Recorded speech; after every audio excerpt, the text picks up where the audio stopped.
hope your Easter was great. Again, if you haven't subscribed, please subscribe. Hit that bell so you know when I upload more content.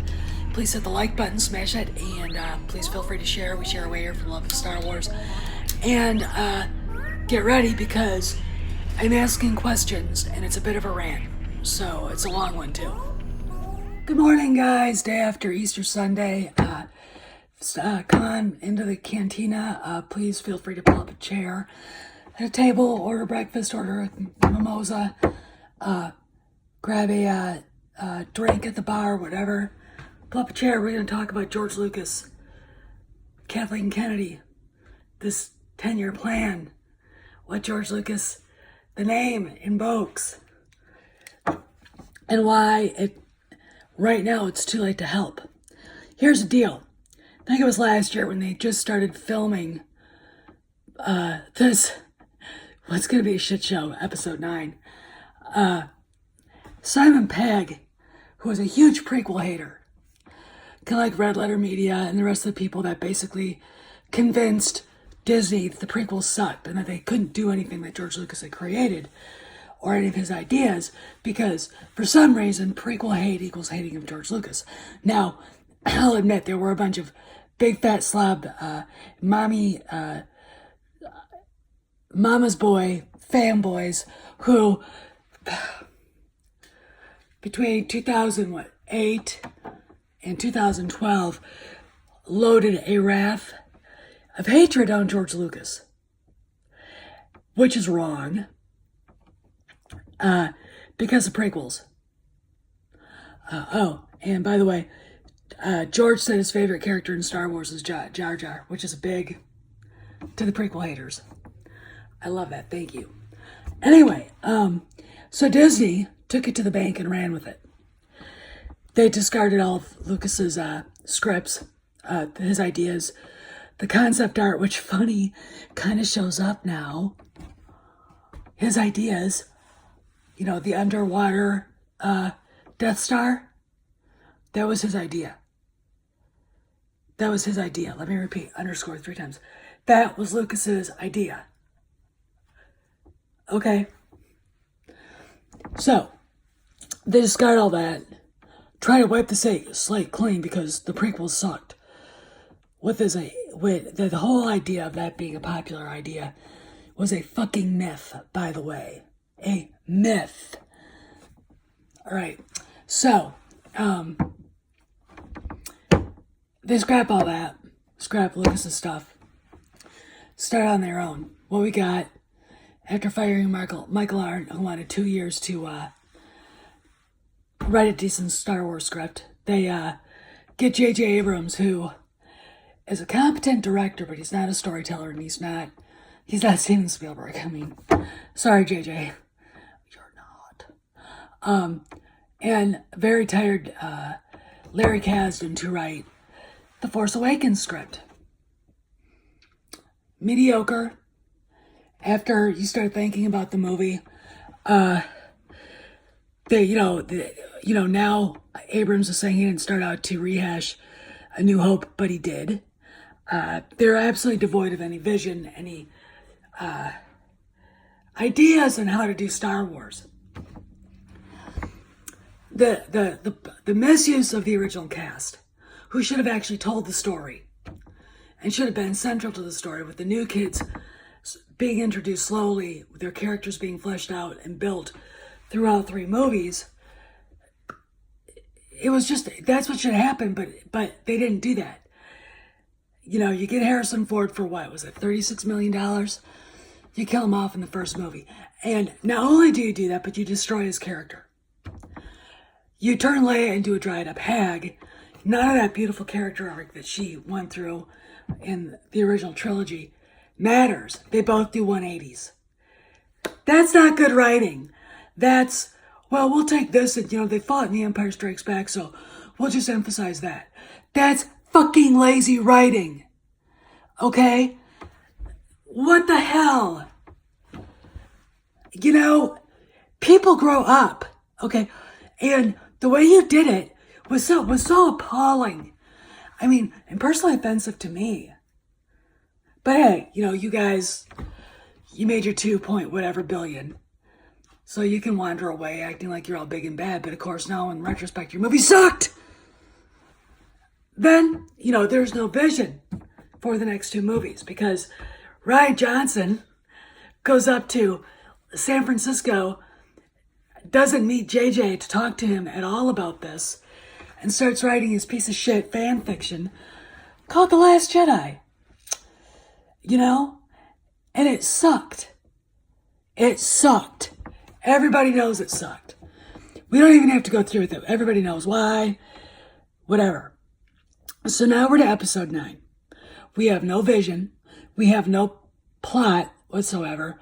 We have 2 very different stories disjointed. And the only thing that's similar is that the names Rey, Luke, Leia, Han, Chewbacca, Poe, Finn, Kyle Ron, General Hux, Snoke, who is worthless because Rian Johnson doesn't, likes to give everybody the finger. He's like the little boy in school. In order to get attention, he walks over to someone's sandcastle and stomps on it. Rian Johnson's a bully. Okay, he's a bully. Anyway, so now we're stuck. So now they bring back George Lucas to consult. I have been told by people who have connections that he is also a big part of it. Now, there are 2 schools. I'm going to give you the first school because I have my own thoughts. The first school of thought is they brought him back for marketing purposes. That they know they needed him, and when episode 9 fails, and they're pretty sure it will, because it will, they'll be able to use the name. I don't know what to blame him, so they can blame him. So the fanboys like Red Letter Media, those fuckers, and the rest of the big fat slob, Kevin Smith type, I like lightsaber battles. I don't care about character or plot point. Those guys can shit all over him again. The guy that made the thing they say they love. All right. Now that could be the reason. Knowing Hollywood and how cynical and vile they are, it might just be. Or they know they're in trouble. They know they have to save something. And they know that they have to fix what they broke. And if the people that have told me are right, and Kathleen Kennedy is just spinning her wheels saying, I'm part of this for 10 more years, and I don't know if she is or not. I know that if episode 9 bombs, this is the last saga film, and if it crashes through the Earth's hot molten core, there's no way you can keep her there. There isn't. All right, I literally can't say it. I don't know what she's saying when she says things like, we are planning the next 10 years. I know for a fact that she's not has anything to do with episode 9, no matter what she says. She's there for marketing purposes only. Okay. Secondly, 10 years. If episode 9 falls on its ass, and I assume it will, 10 years? Really? You think that Disney and whoever's going to take it over is going to have you around for 10 more years? Lady? No, they can't afford it. The fact that Star Wars is taking a break, thanks be to God, says something. So I don't know what she's doing. I don't know what they're doing. Having her out front does not help the cause. Who's running the marketing department? Who? Because they suck at it. They really do suck at it. So let's go back. So bring back Lucas for either one reason, for cynical idea that he could be blamed for episode 9 when it bombs, or they bring him back because he's the only person whose vision can save it, and they know it. I could see JJ doing that. I know for a fact he hates Rian Johnson. And oh, by the way, if you thought for any reason that Kathy and JJ were friends, if you watched that panel and walked away with that idea, no, they're not. JJ did not want to be up there, and I find it fascinating that while he was being introduced, she ran on stage so she couldn't be booed. That's why she did it. Okay, and that was at the panel at Star Wars Celebration. Again, question, why the fuck was she there? So, you know, what is the deal now? All right, they bring up Lucas, so he was consulted. Is he actually more involved? He very well probably is. Is it enough to save episode 9? You know what could save episode 9? I, Kathleen Kennedy, am resigning as head of Lucasfilm. Immediately. You know what could save episode 9? Rian Johnson is no longer part of the Lucasfilm family. We have bought out his contract. He's being let go. That's a start. Not, we want to insert 2019 politics into this.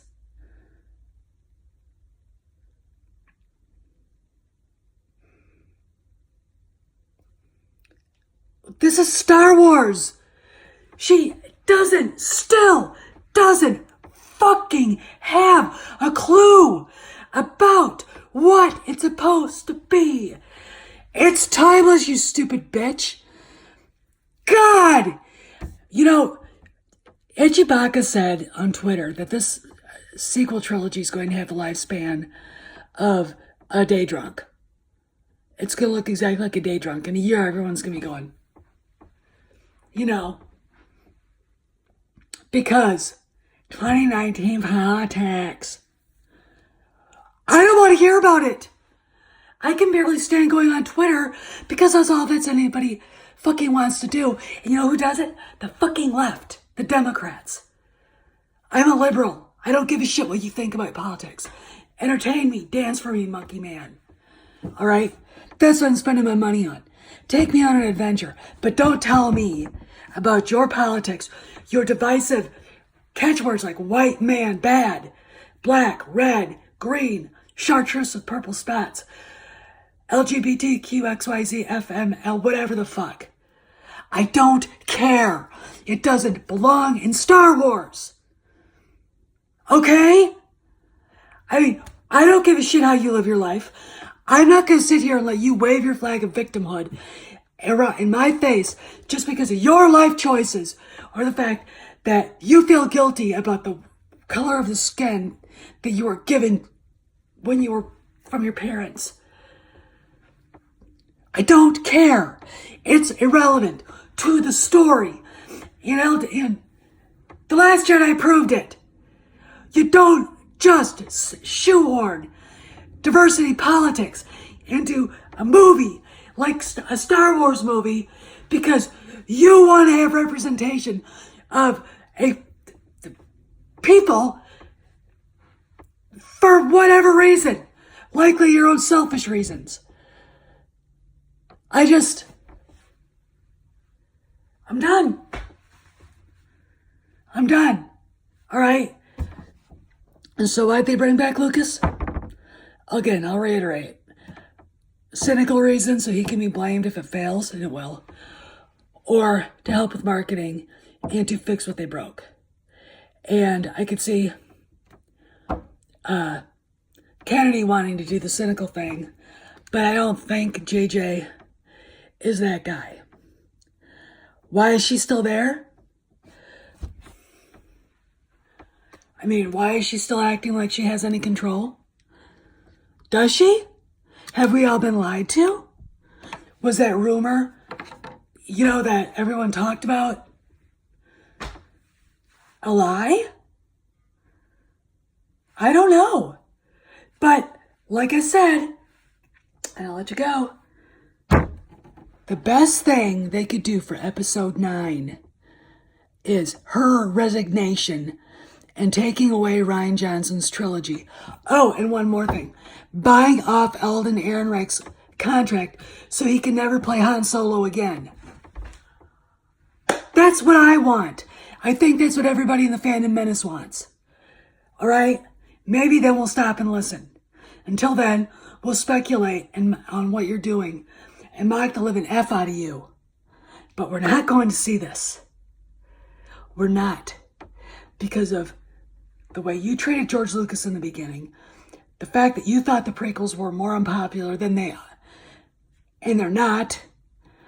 The way you treated the fans, the fact that you won't deal with your problem employees like Pablo Hidalgo, his stupid little wife Chrissy, that pervert Brian Young. Sure, you gave us 2 sacrificial lambs, Chuck Wendig and Carrie Hart. Not enough. Not enough. House cleaning. House cleaning. It's the only way you can do it. This is Steph signing out. I'll see you around the galaxy. See you around the Cantina. Please remember to tip your Wookiee bartenders 20%. Don't start any fights in the Cantina. No gunfights here either. Take that shit outside. No bounty hunters, no droids. I'll see you around, Scott. Hey guys, hope you enjoyed that. Again, if you haven't subscribed, please subscribe. Hit that bell for more content. Please hit the like button. And remember to share away here. We share away here for love Star Wars. It's a slow news day, but if something else comes up or something kind of piques my interest, I'll be back later with another video. I'll catch you around the galaxy, scoundrels.